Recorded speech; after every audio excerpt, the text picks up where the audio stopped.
Elephant রোডে BNP নেত্রী রুমিন ফারহানার হামলা ও ভাঙচুরের ঘটনা ঘটেছে। দর্শক আপনারা দেখতে পাচ্ছেন বিএনপি নেত্রী রুমিন ফারহানা সরাসরি শেখ হাসিনার পক্ষে কথা বলে, তাকে কিন্তু মাদ্রাসার মধ্যে গণধোলাই দেওয়া হচ্ছে। এই হামলাটা না কয়েকদিন ধরে হচ্ছে, আমি ওভাবে বলিনি, বিকজ তারা আসে লাঠি নিয়ে আসে। ডক্টর মোহাম্মদ ইউনূস বলেন আপনি এখন মাগরিবের পরে বের হতে পারেন না রুমিন ফারহানা, অথচ আপনি আওয়ামী লীগের মধ্যে ভালো ছিলেন। এই বক্তব্যই প্রমাণ করে আপনাদের মতো লোকদেরকে শেখ হাসিনা বাংলাদেশে হয়তো রেখে। রুমিন ফারহানার বাড়িতে হামলা করলো বৈষম্য ছাত্র আন্দোলন। আসসালামু আলাইকুম সম্মানিত প্রিয় দর্শক, আজকে খুবই গুরুত্বপূর্ণ একটি ভিডিওতে দর্শক আপনাকে জানাই স্বাগতম। দর্শক এই কি শুরু করেছে বিএনপি নেতাকর্মীরা, এবার কিন্তু বিতর্কিত মন্তব্যে হাসিনাকে নির্দোষ প্রমাণ করতে চাওয়ায় বিএনপি নেত্রী ব্যারিস্টার রুমিন ফারহানার উপর কিন্তু মারাত্মক হামলা করেছে ছাত্র জনতা। হ্যাঁ দর্শক, এতগুলো প্রাণের বিনিময়ে যে স্বৈরাচার হাসিনাকে বিদায় করেছে ছাত্র জনতা, কিন্তু তারপরেও যদি সে হাসিনার পক্ষ নিয়ে একটি কথা বলে ছাত্ররা তো আর বসে থাকতে পারে না, যার ফলে কিন্তু এবার ব্যারিস্টার রুমিন ফারহানাকে কিন্তু উচিত শিক্ষা দিয়ে দিচ্ছে ছাত্ররা। শেখ হাসিনার পতন, ভারতের চোখ লাল, এ যেন সারা রাত কান্না শেষে কোনো অভিমানী প্রেমিক কিংবা প্রেমিকার চোখে হৃদয়ের রক্তক্ষরণের ক্ষতচিহ্নের দাগ। শেখ হাসিনাকে দেশে এনে ফাঁসি কার্যকর করার দাবি তুলেছে তৃণমূলের মুখ্যমন্ত্রী মমতা ব্যানার্জি। আসসালামু আলাইকুম দর্শক, নতুন একটা নিউজে আপনাকে স্বাগতম। প্রিয় দর্শক, সীমান্তে বিজিবির কাছে নাকানি চুবানি খেয়ে বিএসএফ এর পালানোর ঘটনা, হাসিনার ফাঁসির দাবিতে মমতার তুমুল আন্দোলন, সরাসরি শেখ হাসিনার পক্ষে কথা বলায় বিএনপি নেত্রী রুমিন ফারহানাকে গণধোলাইয়ের ঘটনা ও প্রেক্ষাপট নিয়ে করা আমাদের আজকের ভিডিওটি অত্যন্ত গুরুত্বপূর্ণ। ভিডিওটি শুরু থেকে শেষ পর্যন্ত ধৈর্য সহকারে দেখে একটি লাইক দিয়ে সবাইকে শেয়ার করে দিন। আমাদের চ্যানেলে নতুন হলে চ্যানেলটি সাবস্ক্রাইব করে পাশে থাকা বেল আইকনে ক্লিক করে রাখুন। আমাদের ভিডিওটি আপনি বাংলাদেশের কোন জেলায় বসে দেখছেন বা শুনছেন সেইটি অবশ্যই কমেন্ট বক্সে কমেন্ট করে জানিয়ে দিতে ভুলবেন না। চলুন আর কথা না বাড়িয়ে ভিডিওটিতে একটি লাইক দিয়ে ধারাবাহিকভাবে আজকের বিস্তারিত খবরগুলো দেখে আসি। শেখ হাসিনার পতন, ভারতের চোখ লাল, এ যেন সারা রাত কান্না শেষে কোনো অভিমানী প্রেমিক কিংবা প্রেমিকার চোখে হৃদয়ের রক্তক্ষরণের ক্ষতচিহ্নের দাগ। নানা রকম সমালোচনা ও চাপের চেষ্টায় ব্যর্থ আন্তর্জাতিক মহলে অনুযোগ তুলে পাত্তা পায়নি নয়াদিল্লি। শুরু হয় নতুন খেলা, সীমান্তে হঠাৎ করেই তোড়জোড় শুরু করে ভারত। বাঁশের সঙ্গে কাঁটাতার জুড়ে বেড়া টানার চেষ্টায় শুরু হয়। নোম্যান্সল্যান্ডের মতো আন্তর্জাতিক সীমান্ত আইনের তোয়াক্কা করছিল না বিএসএফ। গায়ের জোরেই সীমান্ত জুড়ে আধিপত্য বিস্তার করতে মরিয়া হয়ে ওঠে বিএসএফ। কেবল বিএসএফ নয়, ভারতের সীমান্তবর্তী এলাকার বাসিন্দাদেরও লেলিয়ে দেওয়া হয় বাংলাদেশের বিরুদ্ধে। বিশেষ করে ভারতের কেন্দ্রীয় ক্ষমতায় থাকা দল বিজেপি রসদ যোগায় এই উত্তেজনার। দলটির পশ্চিমবঙ্গ শাখার শীর্ষ নেতাদের কেউ কেউ বাংলাদেশ দখলের ঘোষণাও দেয়। তবে খেলা যায় উল্টে। পলাতক শেখ হাসিনার আমলের যে নতজানু আর পিঠ দেখানো বাংলাদেশকে দেখে অভ্যস্ত ভারত, এবার তার ব্যতিক্রম ঘটে। ঢাকা থেকে সরাসরি আদেশ আসে বিএসএফ এর আগ্রাসনের বিরুদ্ধে। এবার আর পৃষ্ঠ প্রদর্শন নয়, বুক দেখাবে বাংলাদেশ। সরাসরি আদেশে বর্ডার গার্ড বাংলাদেশ বিজিবিও প্রতিরোধ করে। সীমান্তের প্রতিটি জায়গাতেই কড়া প্রতিবাদ আর চ্যালেঞ্জের মুখে পড়ে বিএসএফ। বিজিবি সরাসরি জানিয়ে দেয়, এই নতুন বাংলাদেশের সাথে আর পুরনো প্রভুগিরি চলবে না। বেড়া থেকে কাঁটা তারের প্রাচীর, অবৈধ যা কিছু তার সবকিছুই সরিয়ে নিতে হবে। কেবল বিজিবি নয়, সীমান্তবর্তী অঞ্চলে বসবাস করা বাংলাদেশিরাও বিএসএফ এর অবৈধ কর্মকাণ্ড রুখে দেয়। যৌথ প্রতিবাদের মুখে সব এলাকাতেই পিছু হটতে বাধ্য হয় বিএসএফ। তারা শেষ পর্যন্ত রিয়েলিটি মেনে নিতে বাধ্য হয়। এবার কুড়িগ্রামের ভুরুঙ্গামারী উপজেলার দক্ষিণ বাঁশজানি সীমান্তের শূন্য রেখায় লাগানো সিসি ক্যামেরাটিও খুলে নিয়েছে বিএসএফ।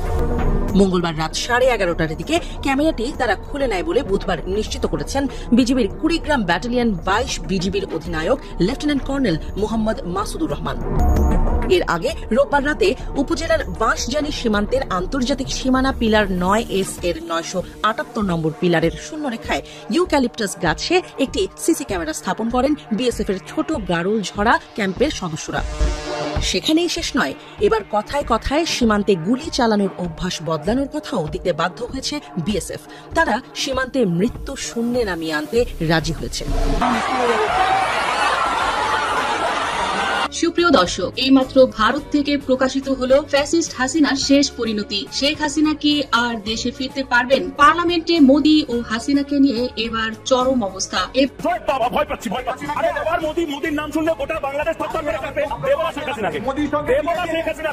শেখ হাসিনাকে দেশে এনে ফাঁসি কার্যকর করার দাবি তুলেছে তৃণমূলের মুখ্যমন্ত্রী মমতা ব্যানার্জি। শেখ হাসিনা ও মোদির কেন এত প্রেম? শেখ হাসিনা বাংলাদেশের সাবেক মন্ত্রী এবং নরেন্দ্র মোদী ভারতের প্রধানমন্ত্রী। এই দুই নেতার মধ্যে এক বিশেষ সম্পর্ক রয়েছে। একদিকে রয়েছে রাজনৈতিক সম্পর্কের গভীরতা, অন্যদিকে ব্যক্তিগত বন্ধন। মমতা ব্যানার্জি বলেন, শেখ হাসিনা আর মোদির যদি এতই প্রেম হয় তাহলে তারা বিয়ে করে সংসার করুক। শেখ হাসিনার নামে এত অভিযোগের পরেও কিভাবে মোদি হাসিনাকে ভারতে আশ্রয় দিয়েছে? পার্লামেন্টে এ নিয়ে মোদিকে সরাসরি প্রশ্ন করা হয়েছিল, উত্তর দিতে পারেনি মোদি। তিনি মাথা নিচু করে লজ্জায় লাল হয়েছিলেন। এছাড়া মমতার কাছে খবর আছে এই দুজনের মধ্যে রয়েছে রোমান্টিক সম্পর্ক। ফ্যাসিস্ট শেখ হাসিনা বাংলাদেশের প্রধানমন্ত্রী হিসেবে বেশ কয়েকবার ভারত সফর করেছেন, তবে তার ভারত প্রেম অনেকের কাছে সন্দেহের মধ্যে পরিণত হয়েছে। দেশের জনগণ একটি বড় অংশ মনে করে শেখ হাসিনা ভারতকে অতিরিক্ত গুরুত্ব দিয়েছিল, যার কারণে দেশীয় স্বাধীনতা এবং সার্বভৌমত্ব বিপদগ্রস্ত হয়ে পড়েছিল। এদিকে শেখ হাসিনা কি আদৌ বাংলাদেশে ফিরতে পারবেন, এ নিয়ে জনমনে প্রশ্ন তুঙ্গে। এক প্রশ্নের জবাবে পশ্চিম বাংলার মুখ্যমন্ত্রী মমতা ব্যানার্জি দাবি করেন, শেখ হাসিনা এবং মোদী তারা কখনোই চাইবে না দুজন বিচ্ছেদ হয়ে যাক। শেখ হাসিনাকে বাংলাদেশে যে করে হোক ঘাট ধাক্কা দিয়ে হলেও বাংলাদেশে পাঠিয়ে দেওয়ার পরিকল্পনা করেছেন মুখ্যমন্ত্রী মমতা ব্যানার্জি। এদিকে হাসিনা ও মোদীর একাধিক ছবি পাওয়া গেছে, যেগুলো দেখার পর বিশ্লেষকরা বলেন ডেটাবেজে এই ছবির সময়কাল পাওয়া গেছে। তার মানে দাঁড়ায় মিডিয়া ও সরকারকে অবগত না করে তারা প্রায়ই মেলামেশা করতেন। দিল্লিকে নতুন করে এক প্রতিবাদপত্র পাঠিয়ে বাংলাদেশের অন্তর্বর্তীকালীন সরকার দাবি করেছে হাসিনা যেন ভারতে বসে মিথ্যে এবং মন গড়া বক্তব্য পেশ না করে। এই সবেরই মাঝে এবার সংসদের উচ্চকক্ষে উত্থাপিত হল শেখ হাসিনা ইস্যু। ঢাকার ধানমন্ডিতে অবস্থিত শেখ মুজিবুর রহমানের স্মৃতি জড়িত বাসভবনটি ভেঙে গুড়িয়ে ফেলা হয়েছে। এই আবহে বাংলাদেশের প্রাক্তন প্রধানমন্ত্রী শেখ হাসিনার দিকে আঙুল তুলেছে ইউনূসের সরকার। আর দিল্লিকে নতুন করে এই প্রতিবাদ পাঠিয়ে বাংলাদেশের অন্তর্বর্তীকালীন সরকার দাবি করেছে হাসিনা যেন ভারতে বসে মিথ্যা প্রোপাগান্ডা না চালায়, এমন ধরনের কথা বলেছেন ডক্টর ইউনূস। আর এর সবেরই মাঝে এবার সংসদের উচ্চকক্ষে উত্থাপিত হল শেখ হাসিনার ইস্যু। শেখ হাসিনা কি আর রাজনীতিতে ফিরতে পারবেন কিনা বা বাংলাদেশে ফিরলে তার অবস্থা কি হতে পারে, এ নিয়ে সংসদের সামনে নিজেদের অবস্থান তুলে ধরেছে মোদী সরকার। ফারহানা বলছেন যে বাংলাদেশে এখন আর একা একা ঘর থেকে বের হওয়া যায় না, রাস্তাঘাটে হাঁটতে নাকি তার সন্ধ্যার পরে মানুষ প্রয়োজন হয়। এমন এক বিভীষিকাময় বাংলাদেশের পরিস্থিতি যে রুমিন ফারহানাকে এক জায়গা থেকে আরেক জায়গায় যেতে হলে একা একা আর তিনি পারছেন না, তাকে মানুষ ছাড়া চলা দুষ্কর হয়ে দাঁড়িয়েছে তার জন্য। তার মানে তার জীবন এখন শঙ্কিত, তার চলাফেরা এখন লিমিটেড হয়ে যাচ্ছে। জনগণকে তিনি ভয় পাচ্ছেন, কে কোন জায়গা থেকে কিভাবে কি দুর্ঘটনা ঘটিয়ে ফেলেন সেগুলো নিয়ে তিনি একেবারেই জনসম্মুখে তথা লাইভে আপনার টক শোতে উন্মুক্ত করে দিলেন যে এই সরকারের সময় এরকম একটি খারাপ পরিস্থিতি বিরাজ করছে। কোন সরকারের সময়? যেই সরকার 5ই আগস্টে জুলাই বিপ্লবের চেতনা ধারণ করে একটি অভ্যুত্থান, একটি বিপ্লব, একটি চেতনার উপর ভিত্তি করে প্রতিষ্ঠিত হয়েছে, সেই সরকারের সময় রুমিন ফারহানার জীবন নিরাপদে নেই। রুমিন ফারহানার জীবন নিরাপদে কখন ছিল? শেখ হাসিনার যে 16 বছর ছিল সেই সময় তিনি নিরাপদে ছিলেন, সেই সময় তিনি সংসদে ছিলেন, সেই সময় তিনি বাসা বাড়ি টকশো রাস্তাঘাট সব জায়গায় তিনি চলতে পারতেন। রাজনীতি ভিন্নভাবে করলেও তার কোনো নিরাপত্তার সমস্যা ছিল না। কিন্তু এই রুমিন ফারহানারই আমরা দেখেছি যে তার উপরে যখন তিনি ছাত্রদের আন্দোলনে যোগ দিতে একটি জায়গায় এসেছিলেন শহীদ মিনার, সেই দিন তার বাসায় যে আক্রমণ করা হয়েছে তিনি সেখানেও বলার চেষ্টা করেছিলেন যে তার উপরে গুন্ডারা আক্রমণ করছে, এবং সেই সময়টা কিন্তু ডক্টর মোহাম্মদ ইউনূসের সরকার না। তিনি বলছেন এগুলো আওয়ামী লীগ কিংবা ওদেরই, আবার পরক্ষণে বলছেন যে এদের দলীয় পরিচয় না, এরা আওয়ামী লীগ না। তার মানে ওই সময় তার বক্তব্যে একটু আওয়ামী প্রীতি ভাবটা দেখা গিয়েছে। মানে যারা তার উপরে আক্রমণ করতে এসেছে আওয়ামী লীগের সময়ও, তারা মূলত দলের কেউ হইতে পারে না, দল হইলে তো এরকম আক্রমণ করতে পারে না। তো তিনি জানেন না যে আওয়ামী লীগ মানেই সন্ত্রাস, আওয়ামী লীগ মানেই চাঁদাবাজ, আওয়ামী লীগ মানেই দুষ্ট, আওয়ামী লীগ মানেই একটি গন্ডর, এটা তিনি জানেন না। যাই হোক, তিনি তো সেই দিন বলেছিলেন যে আমার উপরে আক্রমণ করা হচ্ছে, আমার মা অসুস্থ, আমার মাকে হসপিটালে নিব, এই সময় দরজা জানলা ভেঙে দিচ্ছে, কাজ ভেঙে দিচ্ছে। এটা তো নতুন কিছু নয়। তাহলে সেই সময়টা ডক্টর মোহাম্মদ ইউনূসের সময় তো ছিল না, সেই সময়টা ছিল শেখ হাসিনার সময়। সেই সময় আপনি নিরাপদ বোধ করেন নাই ঘরের মধ্যে, আপনি তখন হাঁটতে পারতেন না। আপনার বক্তব্য অনুযায়ী যে আপনার বাসার সামনে নিরাপদ ছিলেন না, ঘরের মধ্যে দরজা জানলা ভেঙে ফেলছে। আর আজকে আপনি টিভিতে যাচ্ছেন, টক শো করছেন, রাস্তাঘাটে হাঁটছেন, সভা সমাবেশ করছেন, আপনি এখন বলছেন যে আপনি নিরাপত্তা বোধ করেন না। আসলে আপনি কি বোধ করতে চান আপনি বলেন? বাংলাদেশের জনগণকে কিভাবে আপনি বুঝাতে চান যে এই সরকার কোনো ভালো সরকার নয়? এটা কি উদ্দেশ্যটা কি? আমরা এই সরকারকে প্রতিষ্ঠিত করেছি, জনগণ এই সরকারকে প্রতিষ্ঠিত করেছে। আর যাই হোক, অন্তত পক্ষে শেখ হাসিনার 16 বছরের জুলুম নির্যাতন থেকে বেঁচে থাকার জন্য আপনি শেখ হাসিনার 16 বছরের অত্যাচার, জুলুম, নির্যাতন, অর্থ সম্পদ লোপাট, দেশটাকে ধ্বংস করে দেয়া, এই সব কিছুর একেবারে ভালো রেজাল্ট আপনি 6 মাসের মধ্যে চাচ্ছেন। 6 মাসে এমন কি হয়েছে আমাকে বলেন? কোন ব্যক্তি কোনোভাবে রাজনীতি করতে পারতো না। 3টি ইলেকশন, সবগুলো অবৈধ ইলেকশন ছিল, এবং কোন ইলেকশনই বাংলাদেশের আর কোন রাজনীতিবিদদেরকে সুস্থভাবে কোনো কিছু করতে দেয় নাই, এক্সেপ্ট রুমিন ফারহানাকে, যেখানে কোটাভিত্তিক মহিলা এমপি বানানো হয়েছে বিএনপির পক্ষ থেকে। যে 5-6 জন এমপি ছিলেন তাদের উপর নির্ভর করে একটা পেয়েছিলেন রুমিন ফারহানা এমপি। অনেক বিতর্ক আছে সেই সময়ের সংসদ সদস্য যারা যারা যুক্ত হয়েছেন, ওই 5 জনের প্রত্যেকেই প্রায় বিতর্কিত। একজন উকিল আব্দুল সত্তার, এই রুমিন ফারহানার আসনের লোক। এই উকিল আব্দুল সত্তার কিন্তু লোভ সহ্য করতে পারে নাই। মৃত্যুর আগে তাকে কি করতে হয়েছে, সেখানে কিন্তু তিনি স্বতন্ত্র ইলেকশন করে তারপরে তিনি সেখানে ওই আওয়ামী লীগে যোগ দিয়ে আওয়ামী লীগের সবাইকে নিয়ে আবার এমপি হওয়ার চেষ্টা করেছেন, হয়েছেন তিনি। তারপরে আপনারা জানেন সেই উকিল আব্দুল সত্তার ইতিহাস। আরেকজন হচ্ছে এই যে হারুন সাহেব, কয়েকদিন আগে বক্তব্য দিয়েছেন, চাঁপাইনবাবগঞ্জ সম্ভবত তার বাড়ি। এই হারুনও ওই 5-6 জন এমপির একজন। তাহলে দেখেন তাদের কেমিস্ট্রি মিল কত, প্রত্যেকের কথাবার্তার মধ্যে এলোমেলো মনোভাব। সেই হারুনও কয়েকদিন আগে বলছে বাংলাদেশের শেখ হাসিনা যেভাবে যুদ্ধাপরাধীদের বিচার করেছে, এই রাজাকারদেরকে শাস্তি দিতে হবে, এদেরকে আবার নতুন করে বিচার শুরু করতে হবে, না হয় নাকি বাংলাদেশ সুন্দরভাবে থাকবে না। এবং আজহারির আলেম ওলামার মাহফিল নিয়ে যে ধরনের কুৎসা রটাচ্ছে, এটা কোনো মানুষ সহ্য করতে পারে না। সেই একই লোক, ওই লোকই তারেক রহমানের বক্তব্য শুনে নাই, তার কথা রাখে নাই, চাপে পড়ে বাধ্য হয়ে এই দল তাকে তার সর্বশেষ নমিনেশন মানে এমপি হওয়ার পরে শপথ নিতে এক প্রকার বাধ্য হয়েছে মির্জা ফখরুল সাহেব, তখন কিন্তু সেখানে শপথ নেয় নাই। এই রুমিন ফারহানা ওই ক্লাসমেটেরই ফ্রেন্ড। আজকে আমার মনে হচ্ছে তাদের সবার ধরনে রুমিন ফারহানা এখন বলছে বাংলাদেশের জনগণ আজকে শান্তিতে নাই, ঘর থেকে বের হতে পারছে না, মাগরিবের পরে নাকি নিরাপত্তা বোধ করছেন না, অনিরাপদ একটি বাংলাদেশে উনি বসবাস করছেন। বাহ, এই কথা বলার জন্যই তো শেখ হাসিনা মনে হয় বাংলাদেশে কিছু মানুষকে তৈরি করছে যারা এই কথাগুলো বলবে, আর এই কথাগুলোই শেখ হাসিনা দেশ বিদেশে প্রচার করে তারপরে তার নিজের রাজনীতিকে পরিচালনা করবে। এই কারণেই গত 16 বছর পর্যন্ত বাংলাদেশে আমরা আন্দোলন সংগ্রামে সফল হইনি, কারণ আমাদের ভিতরে শেখ হাসিনা এমন কিছু বক্তব্য, এমন কিছু মানুষকে জিয়ে রেখেছে, টিকিয়ে রেখেছে, যাদের বক্তব্যগুলোর মাধ্যমে আমরা আমাদের এই বাংলাদেশে যাতে করে আন্দোলন সংগ্রাম সুষ্ঠু সুন্দরভাবে সফল করতে না পারি। এই রুমিন ফারহানার বিভিন্ন বক্তব্য আগেও বিতর্কিত হয়েছে, সাম্প্রতিক সময় আবার 32 নম্বর নিয়ে বক্তব্য। তা নিয়েও চুলকানি কেন আপনাদের? বাংলাদেশের কোন ইস্যুতে শেখ হাসিনা যে সকল কার্যক্রম করে, সেই ইস্যুতে কেউ যদি বক্তব্য দেয়, তার পক্ষে যদি অবস্থান নেয়, সেটা কোনোদিন দেশের সাধারণ জনগণ মেনে নিতে পারে না, মেনে নিবে না, মেনে নিচ্ছে না। কিন্তু আজকে সেটাই হচ্ছে এই বাংলাদেশের বর্তমান অবস্থা, যে এখানে এখন সবাই মিলেমিশে আওয়ামী লীগকে পুনর্বাসন করার কাজে নেমে পড়েছি আমরা। এখন বক্তব্য শুনলেই মনে হয় আওয়ামী লীগের আমল ভালো ছিল, ডক্টর মোহাম্মদ ইউনূসের আমল খারাপ, আওয়ামী লীগের আমল ভালো ছিল, আজকের সব ধ্বংস হয়ে যাচ্ছে, ভাবখানা এরকম। অথচ আওয়ামী লীগের আমলে যখন একটি গোষ্ঠী নিগৃহীত ছিল, তখন এই সকল মানবতাবাদী কোন নেতাকে, কোন রাজনৈতিক কর্মীকে বক্তব্য দিতে আমরা দেখি নাই। আলেমরা জেলে কথা বলে নাই, ফাঁসির কাজটা নিয়ে গেছে কথা বলে নাই। হ্যাঁ, আপনি এখন সন্ধ্যার সময় বের হইতে পারতেছেন না, নিজে নিজে ইচ্ছা করে বলছেন। তার মানে আপনি যে আপনার নিরাপত্তা যদি আপনি নিশ্চিত করতে না পারেন, আপনি যদি না জানেন যে বাংলাদেশের মানুষ আপনাকে কোন কথা কোন বক্তব্য পছন্দ করে, আপনার রাজনীতি কি হওয়া উচিত, আপনি যদি শেখ হাসিনার দালালি করেন, তাহলে তো বাংলাদেশে আপনার নিরাপত্তা এমনিও থাকবে না। সেটা যে দল করেন, কোনো দল করলে লাভ হবে না। যদি হাসিনা প্রীতি কেউ দেখায়, তাকে তো কেউ জনপদ দিয়ে কেউ নিরাপত্তা দিবে না। এখন যদি আমার প্রশ্ন থাকে আপনার প্রতি, তার মানে ব্যারিস্টার রুমিন ফারহানা, আপনি কি এই হাসিনার কাছের কেউ হয়েছেন যে কারণে নিরাপত্তাহীনতায় ভুগছেন?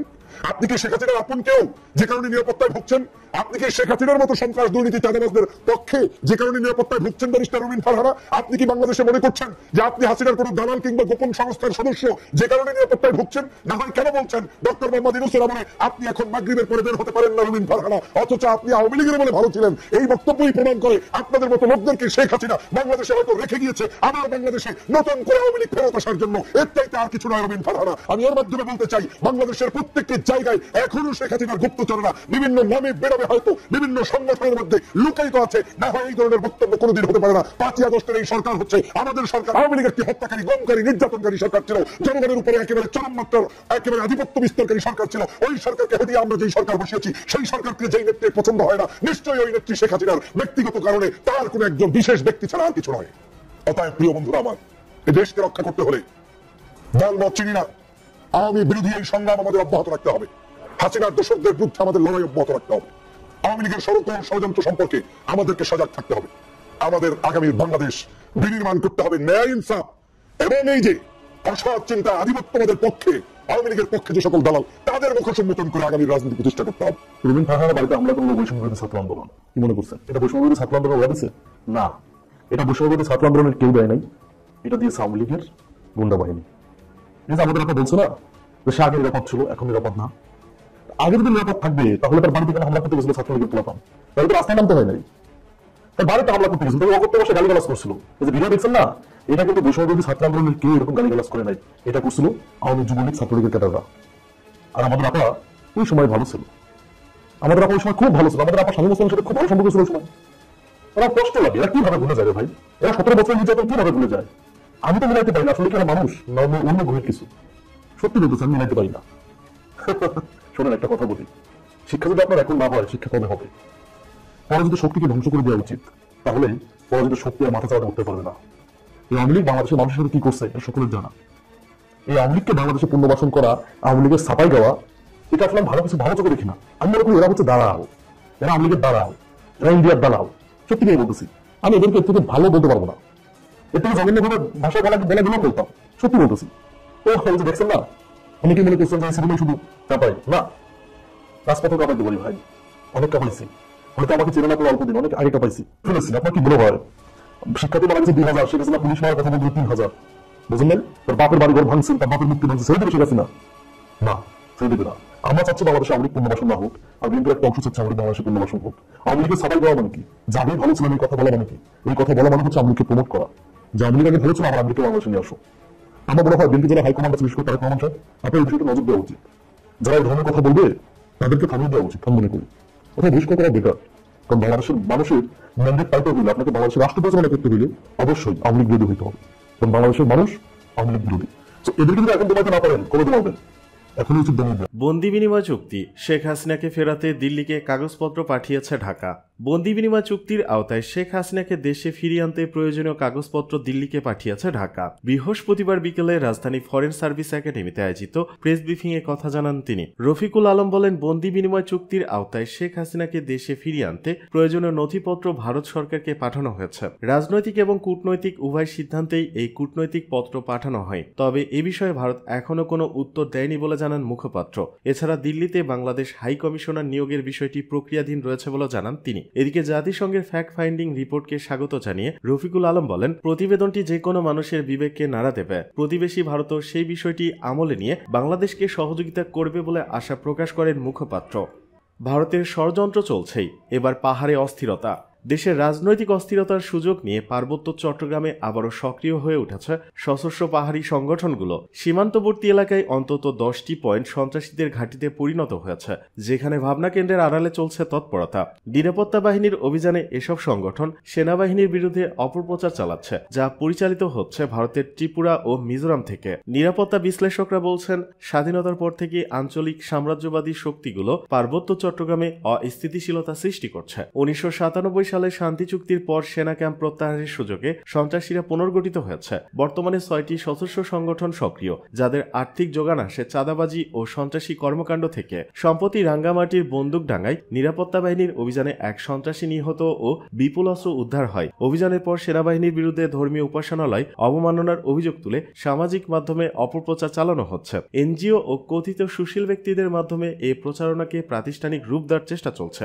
গত 15 জানুয়ারি মিজোরামে ইউপিডিএফ এর জন্য পাঠানো বিপুল অস্ত্র জব্দ করে ভারতীয় পুলিশ। এতে 6টি AK-47 রাইফেল, 10,000-এর বেশি গুলি ও 13টি ম্যাগাজিন ছিল। বিশ্লেষকরা বলছেন, সেনা সদস্য ও আধুনিক প্রযুক্তি ব্যবহার বাড়িয়ে পাহাড়ের নিরাপত্তা জোরদার করা জরুরি, না হলে পরিস্থিতি আরও ভয়াবহ হতে পারে।